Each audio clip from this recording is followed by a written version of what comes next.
রাজাকার রাজাকার তুমি কে আমি কে তুমি কে আমি কে রাজাকার রাজাকার রাজাকার রাজাকার তুমি কে আমি কে। সরকারি চাকরিতে নিয়োগের ক্ষেত্রে কোটা বহাল রেখে হাইকোর্টের দেওয়া পূর্ণাঙ্গ রায় প্রকাশিত হয়েছে।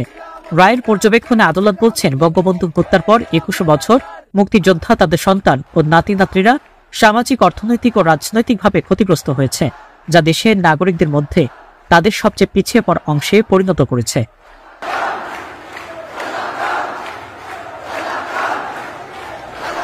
গত 5 জন বিচারপতি কে এম কামরুল কাদের ও বিচারপতি খিচির হায়াতের সমন্বয়ে গঠিত হাইকোর্ট বেঞ্চে এ রায় দেন। রবিবার বিকেলে ওই রায়ের 27 পৃষ্ঠা পূর্ণাঙ্গ অনুলিপি সুপ্রিম কোর্টের ওয়েবসাইটে প্রকাশ করা হয়েছে। রায়ের অনুলিপিতে দেখা গেছে, বেঞ্চের কনিষ্ঠ বিচারপতি খিজির হায়াত মূল রায়টি লিখেছেন। জ্যেষ্ঠ বিচারপতি কে এম কামরুল কাদের তার সঙ্গে সহমত প্রকাশ করেছেন। এর আগে গত 11 জুলাই রায়ের মূল অংশ প্রকাশ করা হয়, আর সেখানে সব কোটা বজায় রেখে সরকারি নিয়োগের ক্ষেত্রে প্রয়োজন মনে করলে সরকার কোটার হার পরিবর্তন বা বাড়াতে কমাতে পারবে বলে মত দেন আদালত।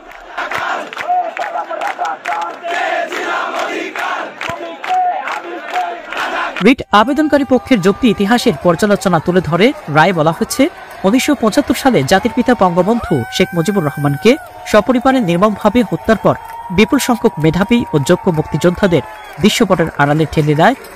এমনকি মুক্তিযুদ্ধে প্রত্যক্ষ অবদান রাখা মুক্তিযোদ্ধা এবং তাদের সন্তানদের একটি অংশ যোগ্য মেধাবী হওয়ার পরও প্রজাতন্ত্রের চাকরিতে কর্মসংস্থানের সুযোগ পায়নি।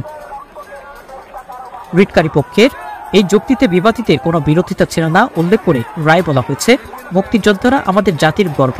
কাজেই আমরা মনে করি যে 1975 সালের 15 আগস্ট 1996 সাল পর্যন্ত 21 বছর ধরে মুক্তিযোদ্ধা এবং তাদের সন্তান ও নাতি নাতনিরা সামাজিক, অর্থনৈতিক ও রাজনৈতিকভাবে ক্ষতিগ্রস্ত হয়েছে, যা দেশের নাগরিকদের মধ্যে তাদের সবচেয়ে পিছিয়ে পড়া অংশে পরিণত করেছে।